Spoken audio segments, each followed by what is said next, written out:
welcome to the Lift as You Rise Emotional Intelligence Show, a show where we help you grow through what you go through. This week, I'm so privileged to have a phenomenal role model to the young people. For those of you who know Sheila, Sheila is back with us in the studio today. Yes, and it's a pleasure. Oh, thank you. We're going to be talking about emotional intelligence and diversity.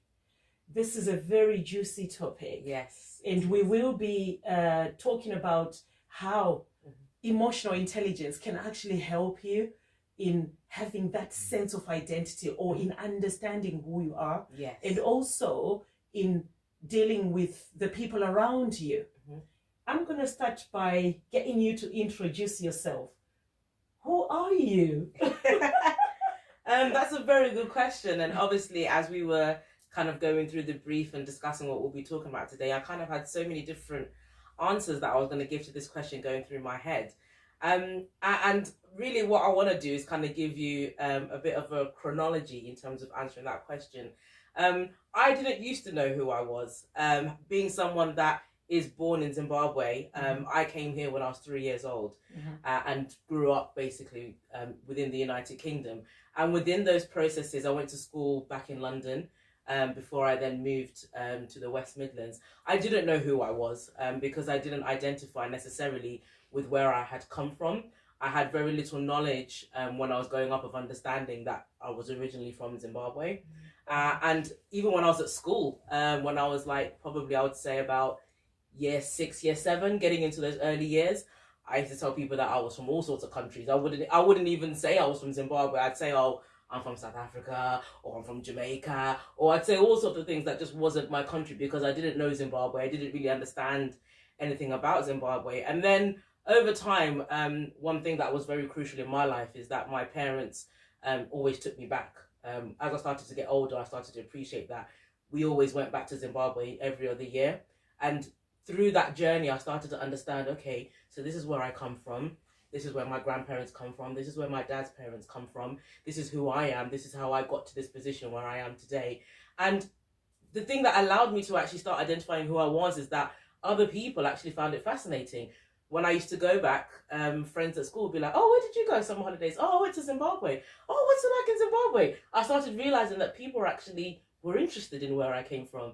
And then all of a sudden I realized that I didn't have to fit in or pretend that I was something or somebody who I wasn't. I actually had an identity of my own, and it was something that I could learn and tell other people. So really in answering that, I'm a young black woman raised in the UK, but I'm from Zimbabwe.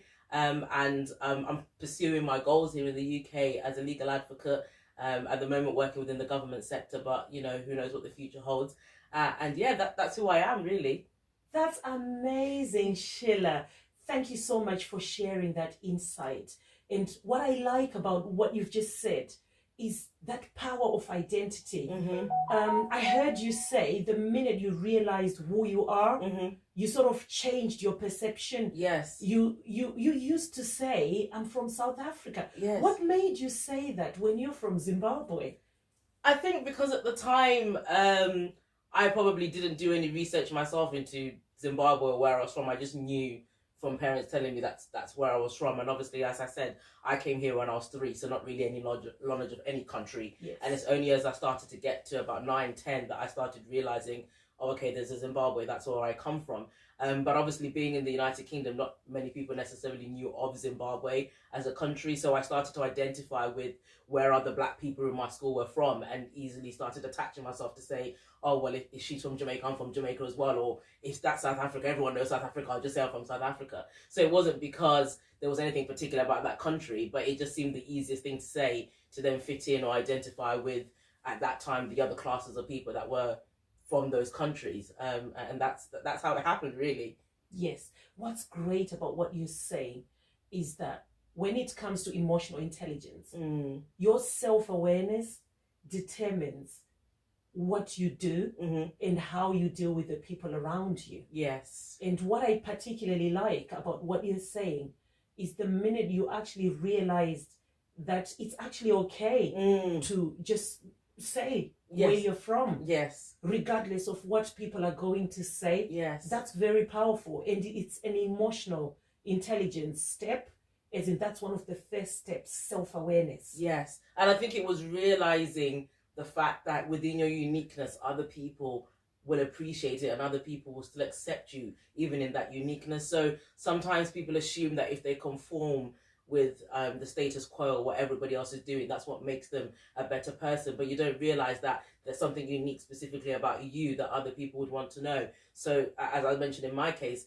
people were actually interested in the fact that I actually traveled back to this country that they didn't know of every other year in school holidays or summer holidays. Others were, you know, playing in the park around the corner, and I was off in Africa. So it was those kind of things that I didn't appreciate at the time that actually people are quite intrigued to know. And, you know, obviously we'll get into diversity and racism later, but there's certain preconceptions that people had that I was even able to remove, because I would tell them, oh no, I've gone to Zimbabwe, and, you know, my grandma lives in a big house like this, and I've been to Victoria Falls and all those things. These are things that people may have not known, but I was then able to understand that that uniqueness within me from the fact that I come from there is what's allowing certain people to even want to be around me, because they want to know this kind of information. So when you know that you bring that uniqueness into the situation, you don't necessarily always want to conform with what everybody else is doing or what they are saying, or in this situation where every other black person in that school comes from. You have to understand that you come from your own country, and you need to you know, respect that for yourself and identify with that for yourself. Amazing, excellent, thank you. So how did you feel when you realized that, I mean, when you started opening up about where you're from, where you're really from, how did that make you feel? It gave me a sense of belonging within the environment that I was in. So instead of feeling kind of almost lost and not knowing where to place myself, it gave me a sense of belonging and a sense of confidence that I now was able to stand up for myself in whatever situation it was.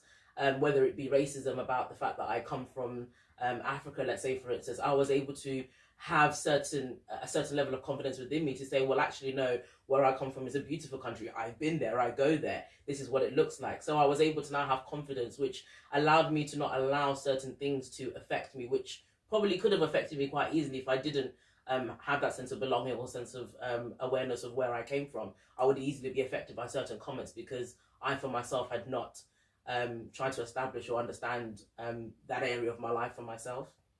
Amazing, thank you. What I like about what you say is, in terms of emotional intelligence, that sense of self, as in self-identity, that awareness of who you are was so powerful in you that it actually made you feel more you had that confidence and that sense of fulfillment into who you are. 100%. Now, what advice would you give to people who are from the ethnic minority who are probably struggling with identifying who they are? What sort of advice would you give to students? I think the first thing is to seek the knowledge for yourself. Okay. That's the most important thing, is to seek the knowledge for yourself, to understand for yourself where you are.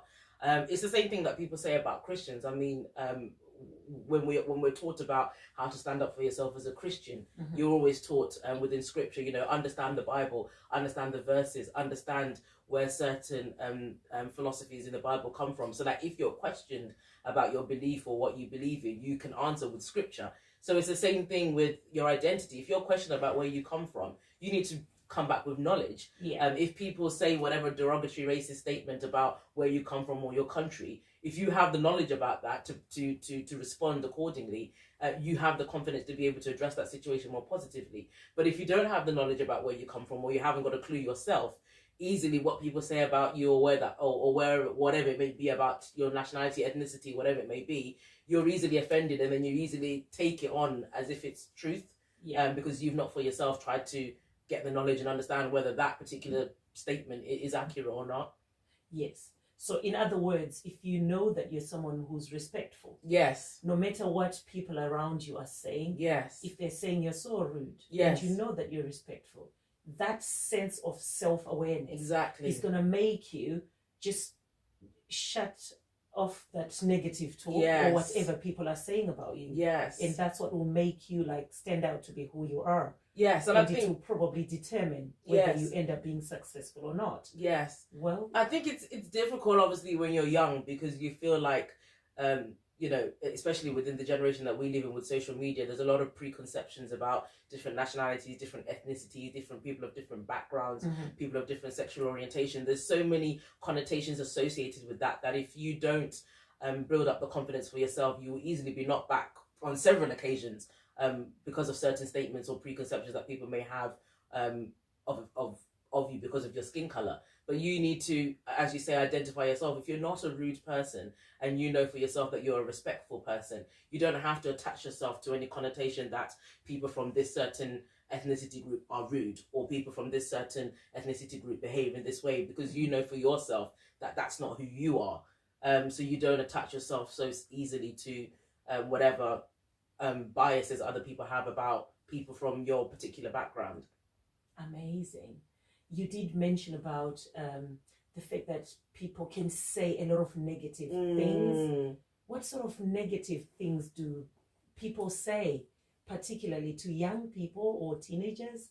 Did you experience any of that or any microaggressions?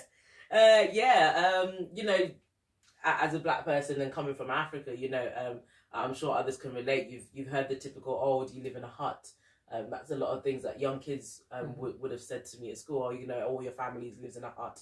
Oh, you know, what's in Africa? Oh, do you guys have electricity or stuff like that? You know, just making assumptions based on naivety, obviously, on the part of the young people who would have done it. I don't blame necessarily the people who would have said those statements to me, because they were also naive at the time. But it's things like that that you can sometimes attach yourself to them, and they're very offensive statements, but they're also sometimes quite immature and quite you can tell that that person has come with a lack of knowledge in making that statement. So, you know, it's things, you know, especially if you're a young black man, assuming that you're a member of a gang, assuming that you sell drugs or you know, or you come from a broken home. Those are assumptions that sometimes are attached with people from certain ethnic backgrounds, which aren't necessarily true. Similarly, for Muslims, people assuming that you're a terrorist, perhaps, things like that. So when you allow yourself to attach to those certain things and not know who you are, it becomes very difficult to function if those negative words and thoughts start determining how you move in your life, because you've not identified yourself and had the confidence to identify yourself outside of that, or to not attach yourself to that. So yeah, I'm sure the list is endless in terms of what people can experience, but you have to remember that those are just words that are being attached without knowledge, and you have the responsibility on behalf of your race or your ethnic background to go against that perception or preconception about your race. Fantastic. I really love that. Yeah. And I'm learning a lot from you. Now, one of the main reasons I respect you so much, Sheila, and when I realized that I was gonna have you and I was gonna interview you, I've noticed that you're someone who's very successful in terms of what you've achieved so far. You're a founder of a clothing label. Yes. You're an advocate. Yes. And yet there's a lot of talk about the fact that it's very difficult for, say, black people to get into those type of jobs.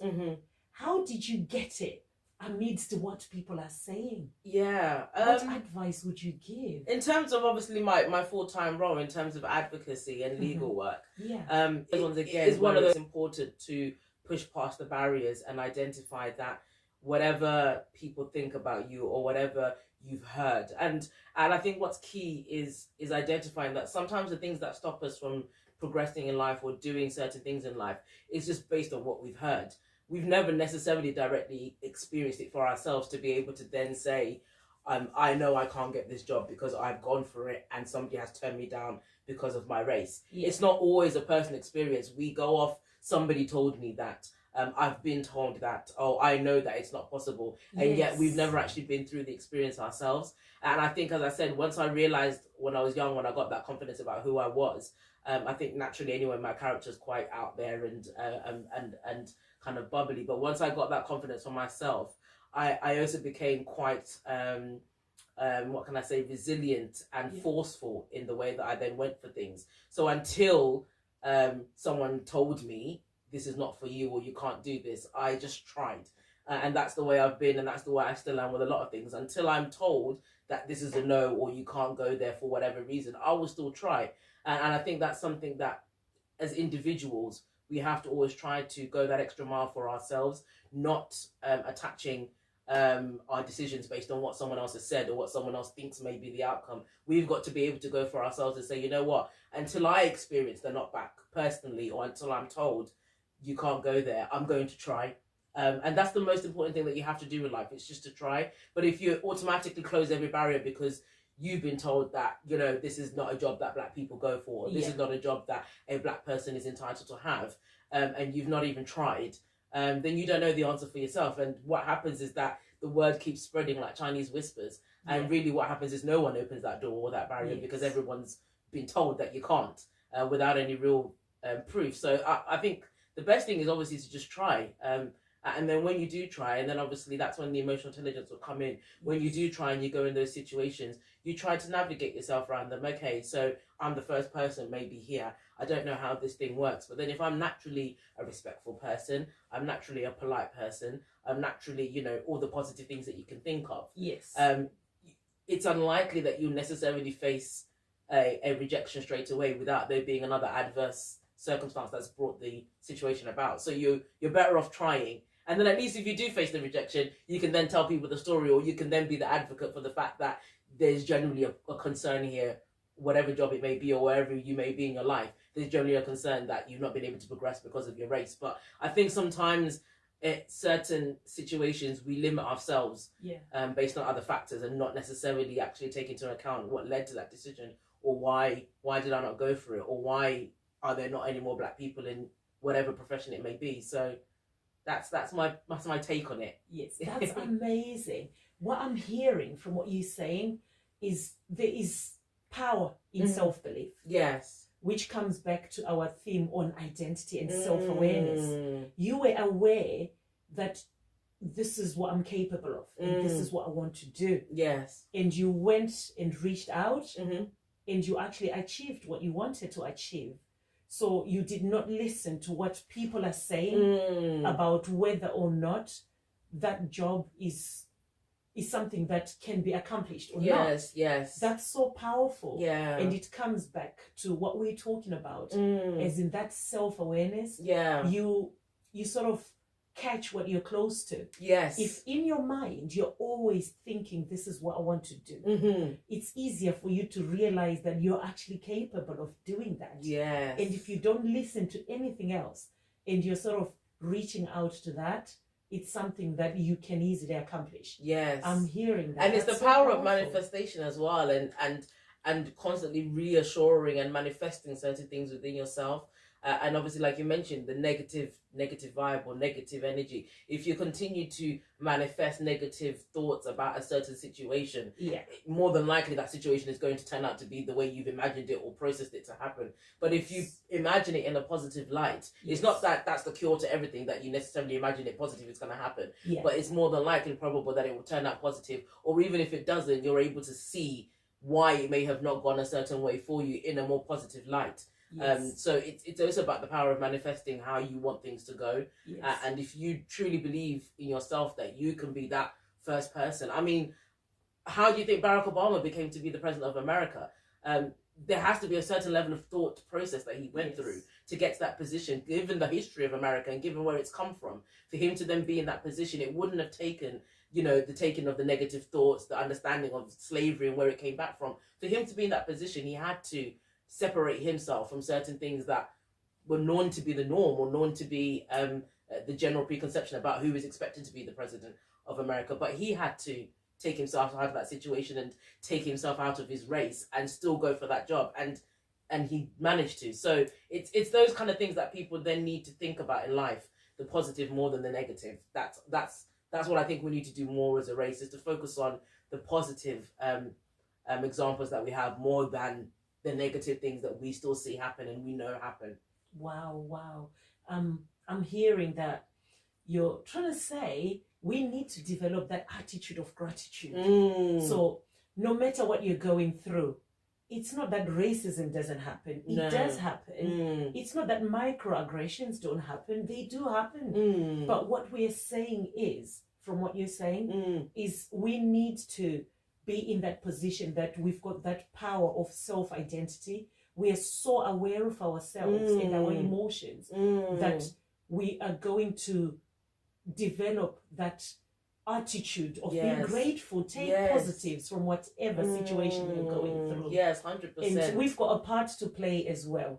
Sometimes you can actually avoid being in your own way by probably just believing in yourself, like what Sheila is saying. I really like what you're talking about, in terms of you just told yourself that this is what you were going to do. And guess what? It happened. Wow, that's so powerful. And in terms of your company, as in your clothing label as well, how did it start? So it started with my fiance. Again, it's about the power of manifestation. When we began it, it wasn't necessarily an aim to be, like a large clothing company or anything like that. It was more, and we still today call it our first baby. It was more a challenge to ourselves as a couple. To see how we can do this lockdown project, see whether we could actually work together as a couple, because it's a business, but marriage is a business, and being together in the long term, it's almost like a business. You've got to be communicating and able to sort out the house bills and who's paying that, who's taking the kids to school, that. So for us, it became like almost our first baby, in terms of, if we start this project together, let's see where it goes. Can we actually work together on something? And that's how it kind of started. And he came up with the name Tirabor, and then I was like, oh well, we got to kind of diversify it. And again, that's probably come from my background, where I grew up here, and as much as I love now where I'm from, I still wanted the company and the name to relate to where I also grew up, which is the We Move. So that's how we then brought the We Move about it. So he came up with Tirabor, and then I was like, oh well, why don't we put the English spin on it? And then I said, we'll have We Move. So we have Tirabor as our Shona version, and then We Move as our English version, but they both embody and encompass the same thing. And then we just kind of started growing from there. So we do little things like post on social media, build the brand, and then obviously I think because of the reason why we started it and the energy that we both came about in building it, it just kind of got out of control, and people are like, oh, what is this Tirabor and stuff, and we've basically built it from there. So we basically, we're still small, we're still starting up, and we both have our jobs, but it's something that we're nurturing like a child. So it's coming from baby and it's going to toddler, and one day it will be a full grown adult, and we'll see where it goes. But it's our way of also trying to gauge with each other how we communicate, how we manage things. What can I manage? What can he manage? Who plays what role within the business, and how can we work together, really? Wow, that's amazing. So where is the emotional intelligence?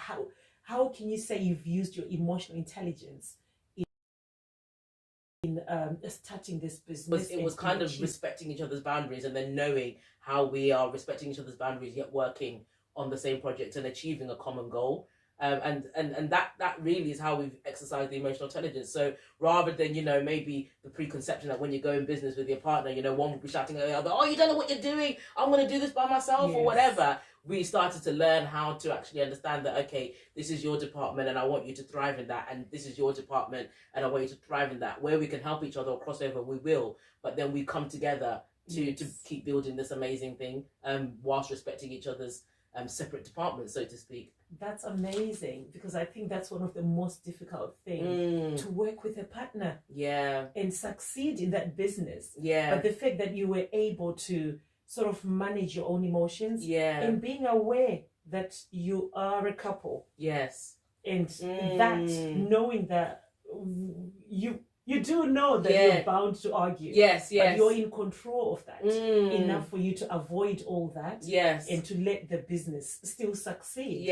I'm so proud of you. I think I have to give credit to my partner as well, because I think he, as a male, is quite emotionally intelligent, and that is something that I don't take for granted, because for some men, even in that situation, it can be very much, yes, it's our business, but I know how this is running. I know where this is going. And then it ends up making you feel like you don't really have a say. It's an us thing out there, but behind the closed doors, that person is saying, well, no, we should do it like this. We should do it like that. No, I don't think you're doing this right. Do it like this, do it like that. And he's not like that. Whereas, I can understand that sometimes, I'm not blaming men, don't get me wrong, before I get in trouble. But in that kind of a situation, those are kind of the things that can then make, even if it's a woman, feel a bit less appreciated. And then that's where the quarrels begin. That's when you've realised that actually we've overstepped boundaries and now we can't work together. Now we can't separate work from business. And I mean, even in that, my partner is very good at being like, no, it's past this time. We're not doing any more stuff onto the board. This is us time.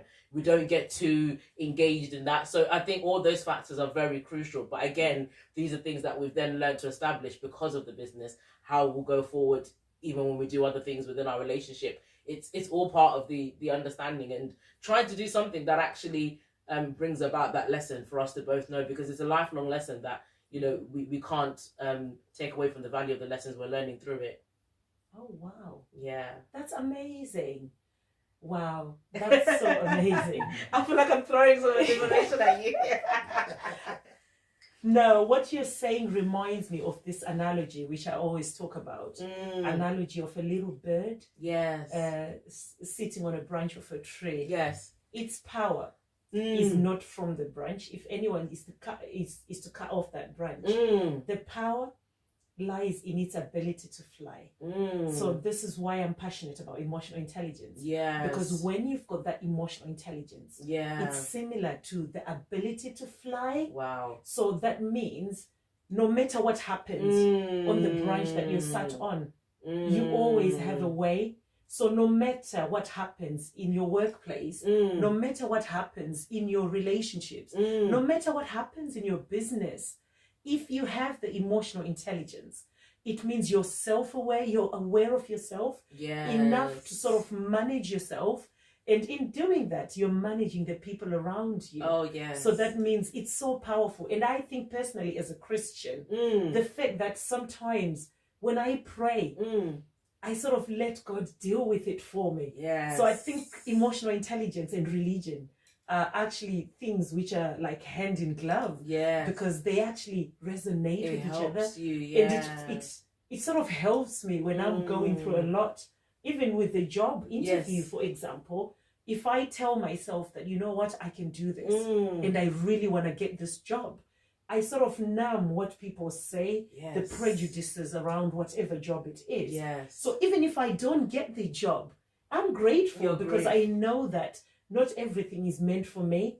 Yes. Maybe God has got something better for me. So that's self-awareness and that spirituality. Yes. I think emotional intelligence is such an amazing, powerful topic. It is. And it can help you no matter what age you are. Yes. And I'm so inspired by your story, because what I see from what you're telling me and from the time I've worked with you is using your emotional intelligence. You've got that spirit of excellence. You've got that way of working with people where I don't have to figure out where I stand when it comes to you as a couple.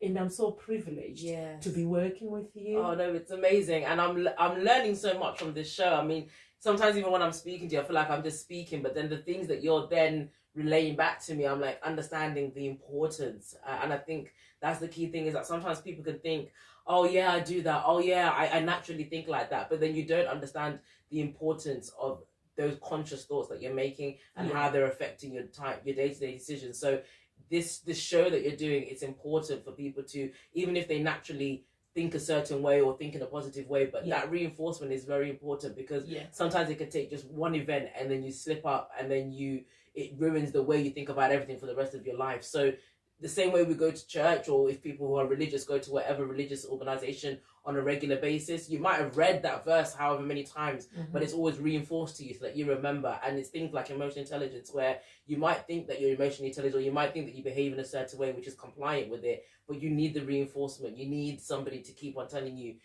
this is the way to positively, channel your mind and channel your energy. So honestly, don't underestimate. Even though I'm speaking, I'm learning from you about the whole thing. Oh, thank you so much. That's amazing. Thank you. That's amazing. Back to our main aim for this particular interview, we did say that we were talking about the power of emotional intelligence and diversity. Yes. And also establishing your identity as an ethnic minority person. Is there anything, any nuggets you've taken away from what we've been talking about?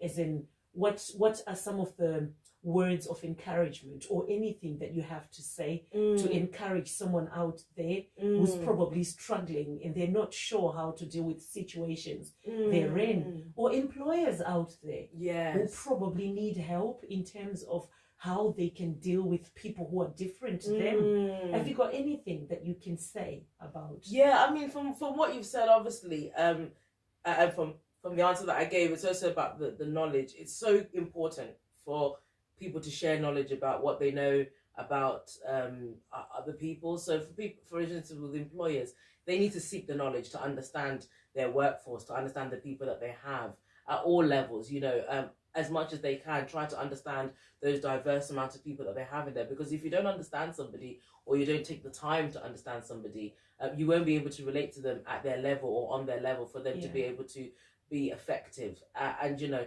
for employers, it's important that, you know, your staff are as effective as possible. They need to be in a positive work environment. And, you know, as you were saying, you know, you need to build that energy around you, which is positive in all aspects of things that you do.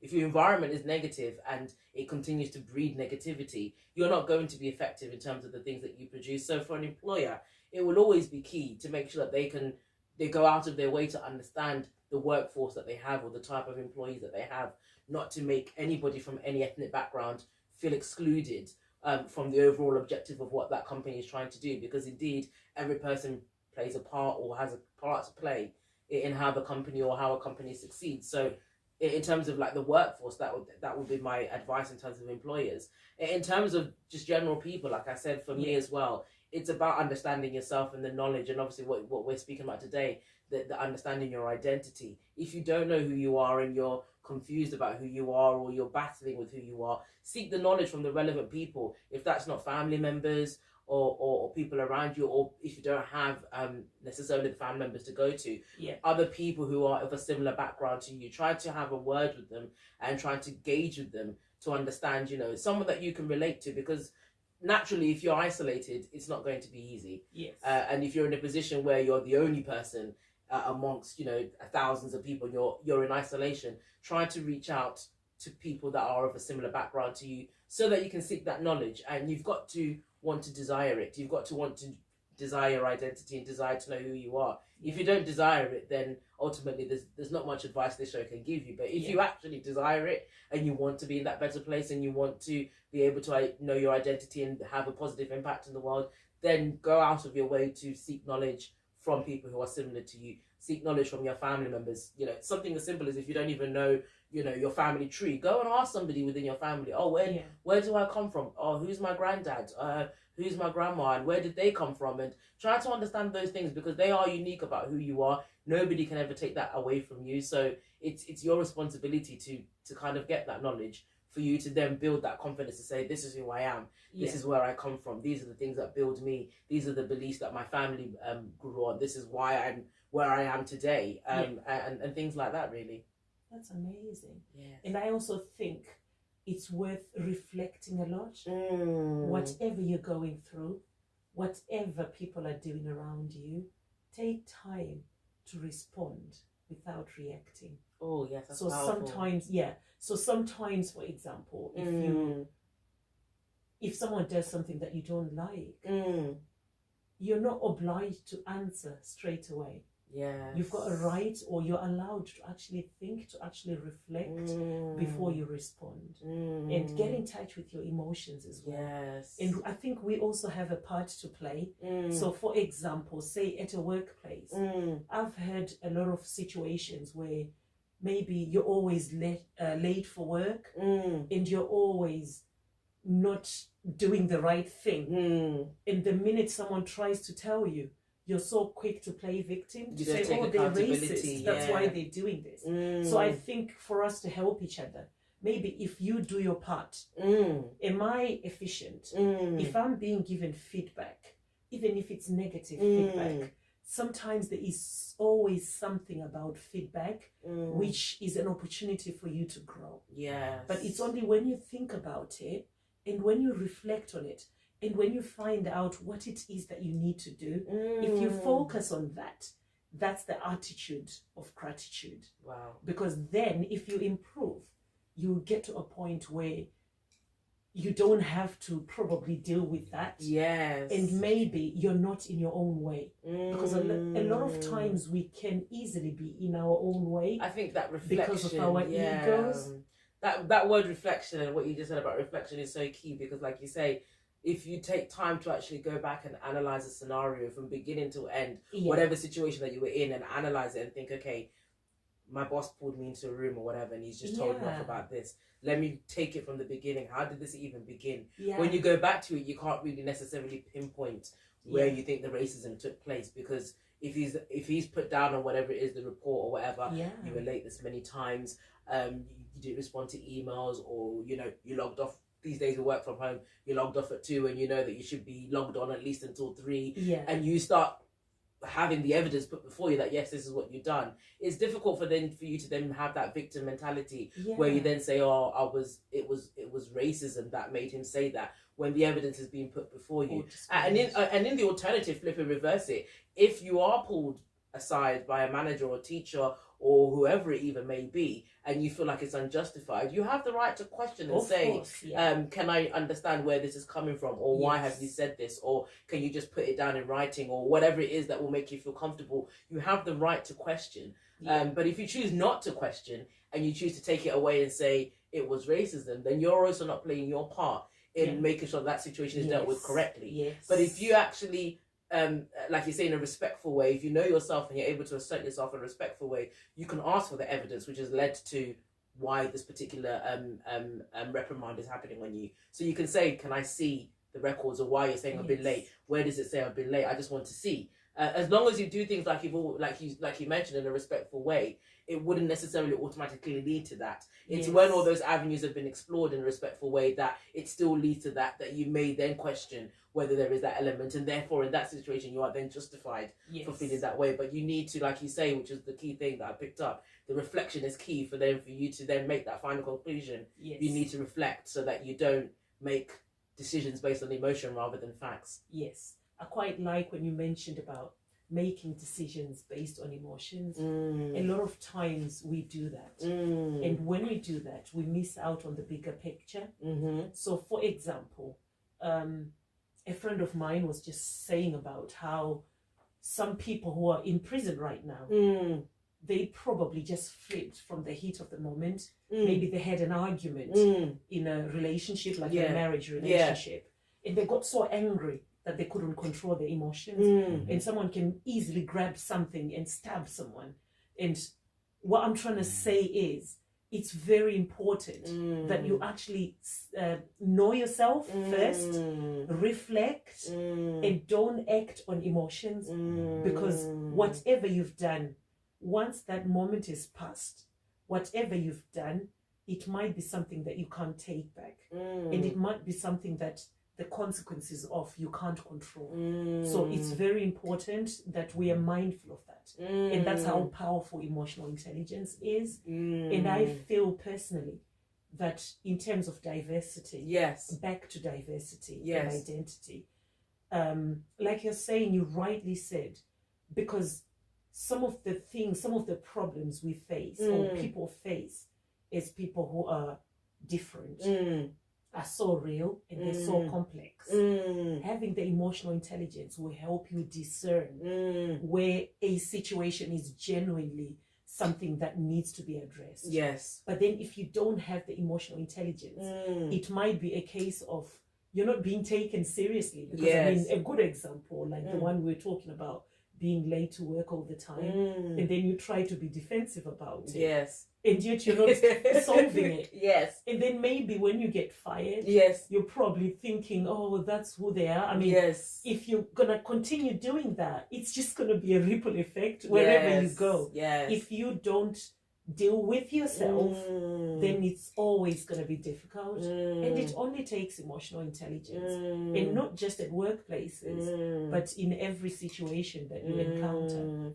So, and I think in the issue of self-awareness, what I've just thought of while you were speaking about that, especially with the issue of being late to work, it's also having accountability. And I think sometimes linking in with the victim mentality is what we sometimes assume is that if someone else is doing it, it's okay for me to do it, and we don't want to take accountability for our own actions. And in that kind of defensiveness, what somebody will say if they're being told they're late to work is, oh, but so and so comes late to work, and you don't say anything to them, and then you don't want to be accountable for the fact that you're doing something wrong. Automatically, you want it to be put onto someone else rather than it being focused on you at that moment in time, and taking accountability for your actions at that moment in time. So that's where it's very key when you say, you have to assess the situation, reflect on the situation, and then take accountability and have the emotional intelligence to deal with it. Absolutely. Thank you so much, Sheila. Have you got any questions for me? Remember, like we said, it's a dialogue. Yes, I mean, I feel like I've been learning so much from everything that you've been saying, and I really hope in terms of the emotional intelligence, people will be learning from the kind of the things that you're saying and the advice that you're giving, the importance of self-awareness. I think that word in itself, it can be daunting to people to say, how do I become self-aware? And I don't know if you have any advice in terms of how people begin on that journey of self-awareness, especially from a young age. When do you realize that you actually need to identify who you are and you don't know who you are? Like, what situation would you have reached where it's like, okay, there's a problem here, I think I'm lost? Great question. Inevitably, we all feel a certain way. If you don't mind me asking, how are you feeling? A little bit nervous, but I'm okay. Yeah. Thank you. Yeah. I like the fact that you said, I'm feeling a little bit nervous. Yeah. That's where it starts. For you to know, to put a name to how you're feeling, that's great. It's an emotional, intelligent first step. And what I'm trying to say is it starts from you acknowledging or identifying or putting a name into how you're feeling. Then that way, whatever you then do to regulate those emotions, you know exactly what you're regulating. You know what you're managing. If you don't know, if you can't put a name to how you're feeling, for example, even envy. Some people can feel envy, but it doesn't mean they're bad, because they can't control it, or you can't help if you feel that way. But then if you can put a name to it, then that way you know that's wrong. You can stop yourself. But if you can't put a name, or you can't acknowledge or identify those feelings, then you can easily mask them. So there's situations where, say in a relationship, maybe a woman really loves her husband or her partner. Their way of showing the love might probably be anger instead of love, because maybe someone is turned up late for an appointment or whatever it is. If you don't realize that you love this person, that's why you're feeling the way you're feeling, you might actually display feelings of anger. And that partner will probably just get the anger from you. They won't see the masked love that's beyond the anger that you're portraying. So if you start from there, you tell yourself, I'm angry at my partner because I love him. You can easily think, you know what? Let me tell him why I'm angry at him. Instead of just showing the anger. So that can actually manage the partner. But it has to start from you managing yourself. So it happens with all the other emotions. You're going to feel invisible as an ethnically different person. And for you to actually know that actually I'm feeling invisible here, what do I do? Let me just find somewhere to sit down. If you can't identify it from yourself, then it's going to be difficult for you to actually act. If you're so quick to say, oh, they're just segregating me, or they're doing what they're doing, and then you probably react instead of responding. And you don't give yourself time to connect with how you feel. Then it's always going to be difficult, even to establish relationships, even to maintain relationships, even to work sustainably in any work environment. So I think those will be my Wow, final that words is. on Do you know what? emotional intelligence. One last thing just came to me when you're saying that, and this is for young people. Yes. When you said, you know, the fact that it's so key to know how you feel, and like you said, knowing that you're angry, knowing that you're envious, knowing that you're happy, whatever. In that particular topic of knowing that you're envious, and I say this to young people, and somebody gave me advice about this. I wasn't even young. I think this was only a couple of years ago, in particular in regards to social media. If you pick up your phone and you're scrolling through it, yeah, and there's certain emotions that are being ignited from certain things that you're seeing on your phone, you need to understand that you need to take that off. So if you're on Instagram or whatever it is, and you know, you're just scrolling and you're seeing, you know, a woman, let's say, with a nice body, and automatically start feeling a certain type of way, and then you scroll again, and then you start seeing certain type of things, and you start feeling a certain type of way, you need to remove that kind of content that makes you feel that way. And if you can't relate and understand that these types of images are making me feel this way, you won't stop, and you'll keep feeding yourself that stuff. And it's something that I learned when I was still in my single stages. Somebody said to me, you need to remove stuff off your social media which is having negative connotations about men. It almost seems like with these algorithms, they know what they want to throw at you. When I was single, everything I used to see on my social media was men are trash, men are this, men are that, and it just kept on coming up, and it kept on coming up, and it kept on coming up. And I thought, I need to just remove these pages. I don't know what's going on. I just need to take them off. So it's knowing that those certain things are triggering an emotion in you, and acknowledging that it's not a good emotion. Don't just dismiss it and say, oh, it's normal, everybody sees this, I'm just being overreactive. Understand that content is making you feel that way. So if you're seeing something on social media and you're young and it's triggering you, it's causing you to feel a certain way, remove it, delete it. You need to manage, like you say, your environment that way, but you need to understand, first of all, that emotion that you're feeling about that thing is either positive or negative, and then know how to deal with it. So that answer that you just gave about knowing specific emotions that you're feeling at a certain time, that's just helped me so much. It's so important. Oh, thank you so much.